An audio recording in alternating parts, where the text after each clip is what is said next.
So, buti huminto na yung ulan. Ayan.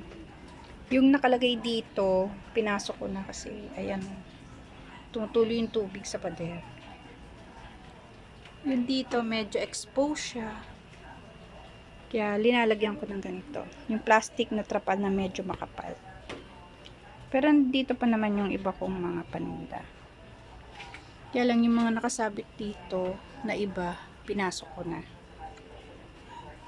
Tsaka yung dito, binawasan ko na. Kasi nga yung dito, tumatalsik. Baka matalsikan.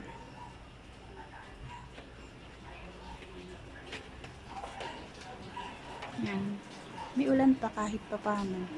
Pero mahina na. Hindi tulad kanina. Medyo malakas-lakas.